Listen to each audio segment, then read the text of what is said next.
Hello दोस्तों, नमस्कार, प्रणाम। मैं हूं वंदना मिश्रा। स्वागत करती हूं अपने यूट्यूब चैनल पे। तो मैं अभी आप लोग को बहुत प्यारे एक कजरी गीत सुनाने जा रहा हूं। तो आपको कैसा लगा कमेंट बॉक्स में ज़रूर बताइएगा। अपना प्यार आशीर्वाद ज़रूर दीजिएगा। बहुत प्यारा है। तो देखिए, सीता माता भक्ति है। तो देखिए, सीता माता लंका में कैसे हनुमान जी से क्या कह रही हैं, अपना संदेशा राम जी को दे रही हैं। तो हनुमान जी के माध्यम से तो आप लोग ये गीत सुनिएगा, पूरा सुनिए, तभी आपको अच्छा लगेगा। सीता रोवत बाटी हो, सीता रोवत बाटी, लंका में जाई के हसुआ बहाई के ना। सीता रोवत बाटी, लंका में जाई के हसुआ बहाई के ना। सीता रोवत बाटी, लंका में जाई के हसुआ बहाई के ना। चिट्ठिया लिख लिया चिरा फाड़ी, दिहली हनुमत के हाथ।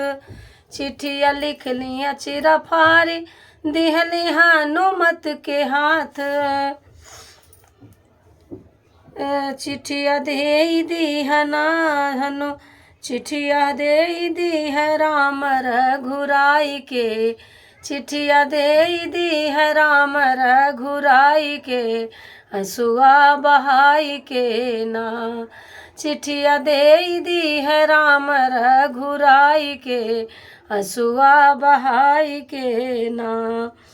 सीता रोवत बाटी, लंका में जाई के हसुआ बहाई के ना।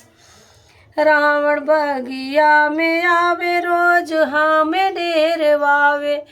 रावण बगिया में आवे, रोज हमें डेरवावे। ओ तो बरछी हमका बरछी कटरिया दिखाई के। हमका बरछी कटरिया दिखाई के हसुआ बहाई के ना। हमका बरछी कटरिया दिखाई के हसुआ बहाई के ना। सीता रोवत बाटी, लंका में जाई के हसुआ बहाई के ना। बबुआ लख संग आई, बबुआ लख संग आई, हमके रावण से बचाई। बबुआ लख संग आई, हमके रावण से बचाई। नाहित